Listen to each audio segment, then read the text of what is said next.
को सलाम करो। ओल्ड सिटी से आया मेरा दोस्त, दोस्त को सलाम करो।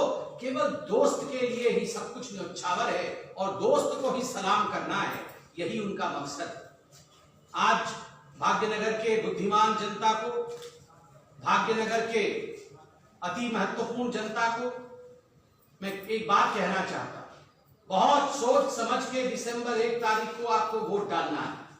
एक एक वोट कीमती है और याद रखिए, अगर एक भी वोट कांग्रेस को जाता है तो वो वोट कांग्रेस का नहीं है, वो वोट दरअसल टीआरएस का है।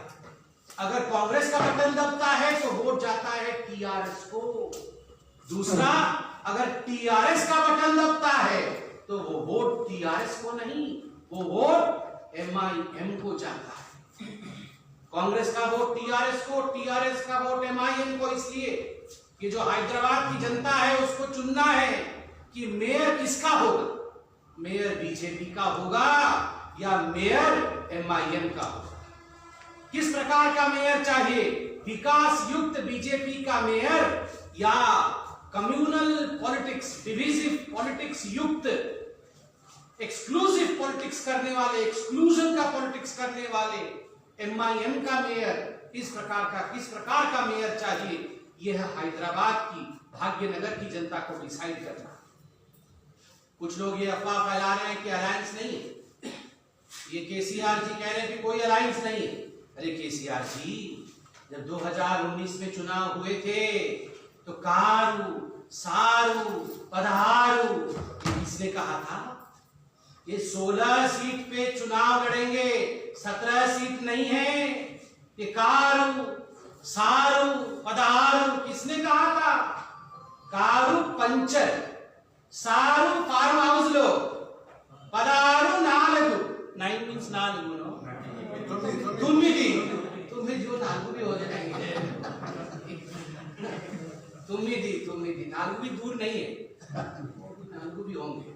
और उसके बाद सुन्ना, हाँ सुन्ना। तो कारू पंचर, सारू फार्म हाउस लो, पधारू तुम्ही। तो ये झूठ फैलाने की कोशिश न की जाए कि कोई अलायंस नहीं। आप, ये आपका ओल्ड सिटी का फ्रेंड और आपका जो परिवार मिलकर चुनाव लड़ रहा है, ये हैदराबाद की जनता ये तय करेगी कि मेयर किसका होगा। बंधुगण, अभी चंद दिनों पहले आपने देखा कि किस प्रकार बिहार में और 12 राज्यों में बाईपोल भी हुए। बिहार में तो चुनाव हुआ, 12 राज्यों में बाईपोल हुए। दुबाका, तेलंगाना के दुबाका में भी बाईपोल हुआ और किस प्रकार मोदी जी के जो विकास की नीति है उसकी जीत जो है वो केवल दुबाका में ही नहीं, 12 राज्यों में और बिहार में भी हुआ। और मैं आज थोड़ा मजाक में कहना चाहूंगा, यहाँ मीडिया भी बैठी है, इसको अन्यथा नहीं लेगी। जो एग्जिट पोल किया था मीडिया वालों ने, उन्होंने पूरी तरह से कोरोना के गाइडलाइन को फॉलो करते हुए वर्क फ्रॉम होम किया, work from home exit poll किया था, वो फेल हो गया और बिहार में हमारी सरकार है। आप बताइए, दुबाका कोई साधारण स्थान नहीं है, मुझे ऐसा बताया गया, आप बता दीजिएगा मैं गलत हूं कि केसीआर जी की शिक्षा दीक्षा वही, एक तरह से केसीआर जी का होम कॉन्स्टिट्यूएंसी, अपने घर में ही केसीआर जी का भवन ढह गया है, अपने घर में ही, अपने कॉन्स्टिट्यूएंसी में केसीआर जी हार गए। ये हार की शुरुआत है और आप देखिएगा ये जो एफएफएमसी प्राइवेट लिमिटेड का चुनाव इनका परिवार लड़ रहा है उसमें उनकी हार होगी। ग्रेटर हैदराबाद म्युनिसिपल कॉर्पोरेशन के चुनाव में भारतीय जनता पार्टी की जीत होगी। बंधुगण, बिहार के चुनाव के जब नतीजे आए तो ओवैसी जी के पार्टी को 5 सीट मिले। 5 सीट मिलने पर जब शपथ ग्रहण समारोह वहां हुआ तो 5 विधायकों ने वहां पर कहा कि हम हिंदुस्तान शब्द का प्रयोग नहीं करेंगे, हम अपने शपथ में हिंदुस्तान शब्द का प्रयोग नहीं करेंगे, चलिए हम भारत बोलेंगे। अभी तो भारत बोल रहे हैं, मगर आप याद करिए, आज से चंद वर्षों पहले ओवैसी जी ने भारत के लोकतंत्र के मंदिर अर्थात पार्लियामेंट में खड़े होकर कहा था कि मेरे गर्दन पे कोई छुरी भी रख देगा, कोई तलवार भी रख देगा, तब भी मैं भारत माता नहीं कहूंगा, मैं भारत नहीं कहूंगा। मैं आज कहना चाहता हूं, 5 सीट जीतने पर आपने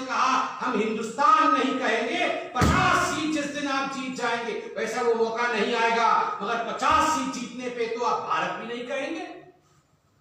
ये आज हिंदुस्तान की जनता, केवल हैदराबाद की जनता नहीं, हिंदुस्तान की जनता तय करे कि आज हिंदुस्तान चला गया है, कल भारत चला जाएगा, हम कहां जाएंगे।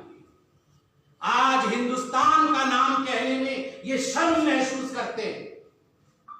गर्व से मैं कहता हूं मैं हिंदुस्तानी, गर्व से हम कहते हैं हम हिंदुस्तानी, और यहां ये हिंदुस्तान का नाम लेने से परहेज करते हैं। हिंदुस्तान का नाम नहीं लेंगे क्योंकि निजाम ने इन्हें मना किया है हिंदुस्तान का नाम लेने से। और जब ये इनकी संख्या बढ़ेगी, इनका मनोबल बढ़ेगा, तो ये भारत का नाम भी नहीं लेंगे, और भारत और हिंदुस्तान नहीं रहेगा तो हमारी और आपकी पहचान कहां रहेगी, इस मिट्टी की पहचान कहां रहेगी। बंधुगण, ये जो लड़ाई हो रही है लोकतांत्रिक तरीके से, ग्रेटर हैदराबाद म्युनिसिपल कॉर्पोरेशन का चुनाव, ये लड़ाई पूरे हिंदुस्तान का, पूरे भारतवर्ष के लिए एक भारत, प्रबल भारत, संगठित भारत और ये संविधान की लड़ाई। हम हिंदुस्तान नहीं कहेंगे, हम भारत नहीं कहेंगे, इसको हराना है। ऐसी सोच को हमें पीछे करना है। इसलिए मैं अपील करता हूं हैदराबाद की बुद्धिमान जनता से, जो लोग कहते हैं हिंदुस्तान नहीं कहेंगे, जो लोग भारत माता के खिलाफ आवाज बुलंद करते हैं, उन लोगों को रास्ता दिखाना है, उन लोगों को डेमोक्रेटिक तरीके से, लोकतांत्रिक तरीके से हराना है, पछाड़ना। बंधुगण, आपको याद होगा आज से चंद वर्षों पहले एक प्रतिष्ठित हिंदी चैनल में मेरा और निजाम के साथ डिबेट हुआ था। निजाम माने ओवैसी, जिन्ना, नियो जिन्ना, तो मेरा और नियो जिन्ना जी का डिबेट हुआ। उस डिबेट में जब मैंने कहा भारत के प्रधानमंत्री मोदी जी अच्छा काम कर रहे हैं, तो निजाम साहब ने कहा था कि वो भारत के, मैं नहीं मानता, मैं उनको प्रधानमंत्री नहीं मानता हूं। आप सोचिए, आप वो वीडियो देखिए जिस वीडियो में ओवैसी जी ने कहा था कि मैं हिंदुस्तान के प्रधानमंत्री को अपना प्रधानमंत्री नहीं मानता हूं। एक सांसद है, एक सांसद हिंदुस्तान के प्रधानमंत्री को अपना प्रधानमंत्री नहीं मानते हैं। आज भाग्यनगर में के घर के अंदर मैं ये सवाल पूछ रहा हूं, मैं ये सवाल पूछ रहा हूं ओवैसी जी से, ओवैसी जी आज आप बताइए, आप मोदी जी को अपना प्रधानमंत्री मानते हैं या प्रधानमंत्री नहीं मानते? आज आप इसका उत्तर दीजिए। Is Modi your prime minister or don't you consider Modi ji as your prime minister? इसका उत्तर आपको देना होगा, क्योंकि यदि आप हिंदुस्तान नहीं कहेंगे, यदि मोदी जी को अपना प्रधानमंत्री नहीं मानेंगे, आप आखिर चाहते क्या है, ये तो हैदराबाद की जनता जाने। बंधुगण, ये नवंबर का महीना चल रहा है, सितंबर का महीना जा चुका है। सितंबर के महीने में 17 तारीख भी आता है। 17 सितंबर 1948 को, ये हमारे लिए गर्व का विषय है कि सरदार पटेल, जिनका सबसे बड़ा स्टैचू, जिनको सबसे बड़ा सम्मान किसी ने दिया, तो वो भारत के सर्वाधिक यशस्वी प्रधानमंत्री नरेंद्र मोदी जी ने दिया। और परसों भी संविधान दिवस के अवसर पर किस प्रकार हमारे आदरणीय प्रधानमंत्री नरेंद्र मोदी जी ने सरदार पटेल का जो कंट्रीब्यूशन रहा है हिंदुस्तान को संगठित करने में, उसके विषय में उन्होंने जिक्र भी किया। 17 सितंबर 1948 को जिस प्रकार से कुछ लोग चाहते थे कि हैदराबाद हिंदुस्तान से अलग हो जाए और पाकिस्तान के हाथों में चले जाए, आज वही लोग यहां पर डिविजिव पॉलिटिक्स कर रहे हैं। मैं अभी आने से पहले एक वीडियो देख रहा था, और आप लोग नाम नोट करिए, ये MIM के कद्दावर नेता है और कहा जाता है ये ओवैसी साहब के राइट हैंड है। उनका नाम ख्वाजा बिलाल अहमद है। ख्वाजा बिलाल अहमद MIM के कद्दावर नेता ने एक बाइट दिया और उन्होंने कहा है कि ये केटीआर ओल्ड सिटी में ऐसे ही घुस के आ गया बिना परमिशन के, ओवैसी साहब के बिना परमिशन के। ये ओल्ड सिटी के तो मुख्यमंत्री CM हमारे ओवैसी साहब है। कोई भी ओल्ड सिटी में अगर घुसना चाहता है तो हमारा परमिशन चाहिए। हमारे परमिशन के बगैर, हमारे इजाजत के बगैर हिम्मत नहीं किसी की जो ओल्ड सिटी हैदराबाद में घुस जाए। ये ख्वाजा बिलाल अहमद जो राइट हैंड है ओवैसी का, उसने कहा है, आप देख सकते हैं मीडिया चैनल ने बाइक चलाया।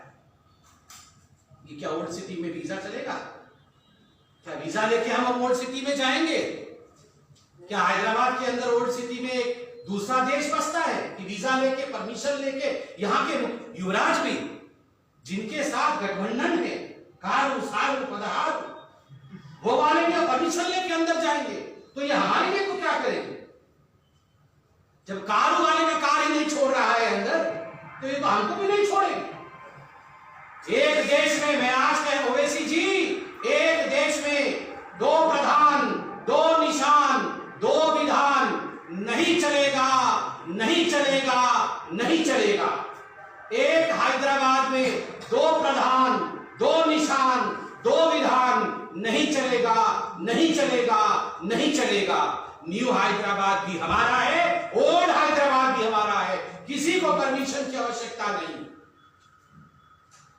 भाग्यलक्ष्मी मंदिर के अंदर घंटा घड़ियाल बजता था तो यही ओवैसी जी नाराज हो जाते थे।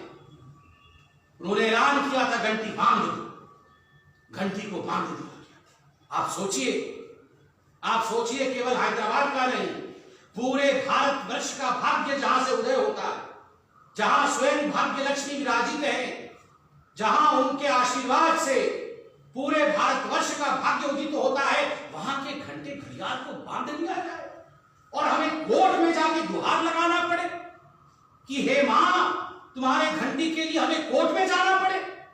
ये नहीं चलेगा। सबका साथ, सबका विश्वास, सबका विकास, इसी से हम आगे बढ़ेंगे। घंटी भी खुलवाया है, अब घंटी बजते हैं। और मैं आपको कहना चाहूंगा, ये जो ग्रेटर हैदराबाद म्युनिसिपल कॉर्पोरेशन का चुनाव हो रहा है, ये दुब्बक का सीट हमने जीता है, ये भविष्य में आने वाले बहुत बड़े गर्जना का ऐलान है।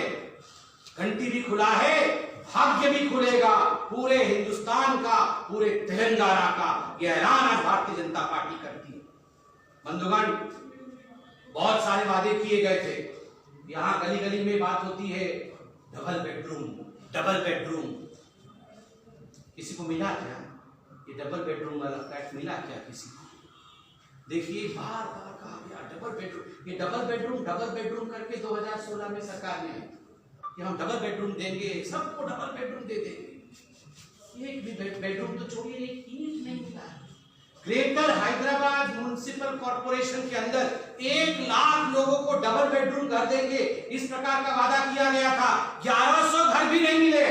1100 इस रेट से मैं कैलकुलेशन कर रहा था, 50 साल इंतजार करना पड़ेगा। 50 इयर्स, 50 साल इंतजार करना पड़ेगा ग्रेटर हैदराबाद म्युनिसिपल कॉर्पोरेशन को, तब जाके उनको डबल बेडरूम घर मिले। कमाल की बात है। ये प्रगति भवन किसका घर का नाम है? प्रगति भवन में बेडरूम अनलिमिटेड, अनलिमिटेड भवन, प्रगति भवन। प्रगति भवन, हाँ, प्रगति भवन में अनलिमिटेड बेडरूम। और राजाकार निजाम भवन, राजाकार निजाम भवन में अनलिमिटेड बेडरूम। अपने लिए प्रगति, प्रजा के लिए दुर्गति। कैसी सरकार? ये नहीं चलता।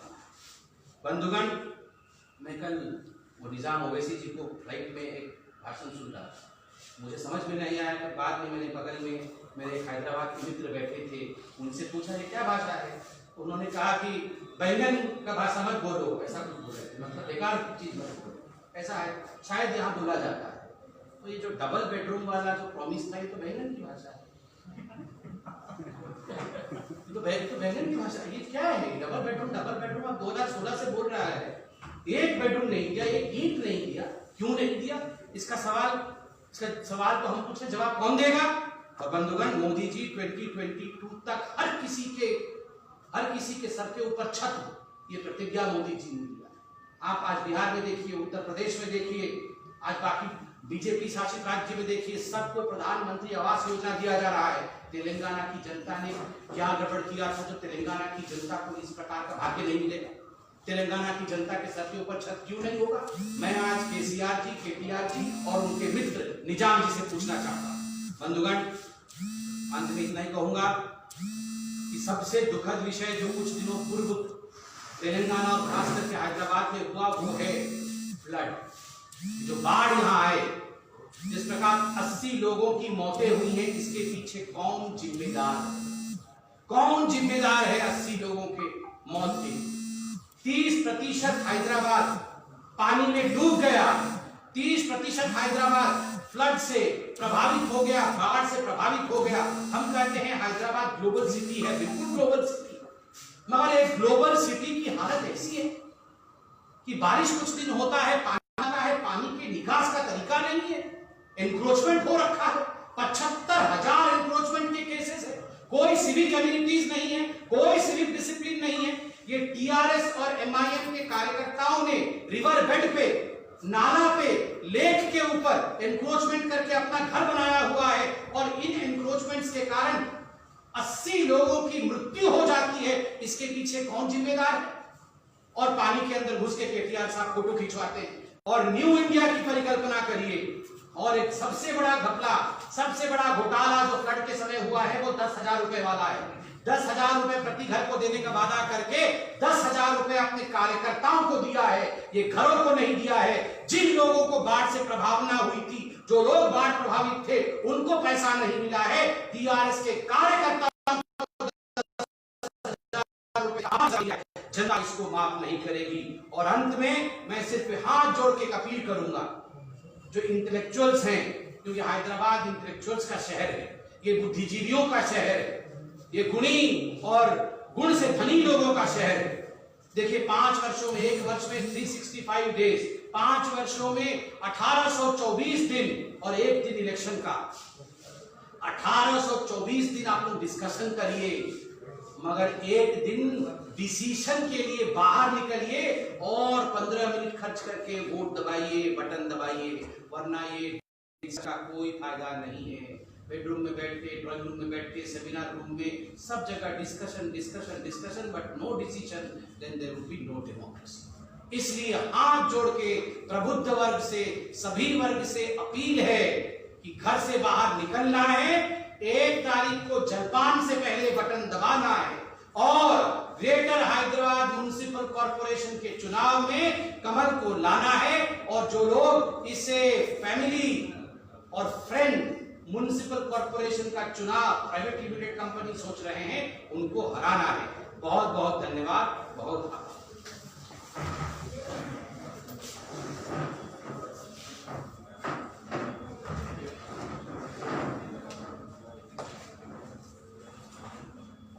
कोई सवाल? सर, आपने बोला कि वीजा लेना पड़ेगा ओल्ड सिटी में जाने के लिए। आपके जो तेलंगाना के अध्यक्ष हैं, उन्होंने कहा कि सर्जिकल स्ट्राइक करेंगे, तो वो भी तो क्या, वो भी देश का हिस्सा है ना, वो तो पाकिस्तान तो है नहीं, तो सर्जिकल स्ट्राइक जैसे बयान देने का क्या मतलब? देखिए, पहली बात तो है वीजा लेने की बात ख्वाजा बिलाल अहमद ने, जो ओवैसी जी के भाई हैं, ओवैसी जी के राइट हैंड है, उन्होंने कहा कोई भी ओल्ड सिटी में हमारे परमिशन के बगैर नहीं घुस सकते हैं। और ओल्ड सिटी का सीएम कोई केसीआर और केटीआर नहीं है, ओल्ड सिटी का सीएम हमारे ओवैसी साहब है। बताइए ऐसे कैसे 2 प्रधान, एक प्रदेश में 2 प्रधान कैसे हो सकते हैं? और परमिशन लेके कोई कैसे घुस सकता है? क्यों वीजा में चाहिए घुसने के लिए? मेरा देश है, मैं घुसूंगा, बिल्कुल जाऊंगा। नंबर 2, आपने कहा सर्जिकल स्ट्राइक की बात। बिल्कुल, सर्जिकल स्ट्राइक का अर्थ है surgical strike on corruption, surgical strike on non development, भ्रष्टाचार के ऊपर सर्जिकल स्ट्राइक करके 60,000 करोड़ का बजट है ग्रेटर हैदराबाद म्युनिसिपल कॉर्पोरेशन का। ये कहां गया 60,000 करोड़ रुपए? ये प्रगति भवन के अंदर और ये रजाकार निजाम भवन के अंदर, ये सारा इनकी जेब में गया है। ये family friend municipal corporation private limited के अकाउंट में गया है, जनता के। तो सर्जिकल स्ट्राइक करके करप्शन को खत्म करना, ये हमारा उद्देश्य होगा। और हाँ, वो लोग सर्जिकल स्ट्राइक के ऊपर प्रश्न ना पूछे जो लोग जब हिंदुस्तान ने पाकिस्तान पर सर्जिकल स्ट्राइक किया था तो उस पर सबूत मांग रहे थे, वो लोग सर्जिकल स्ट्राइक के बारे में सवाल ना। धन्यवाद। कोई और प्रश्न? बहुत बहुत धन्यवाद।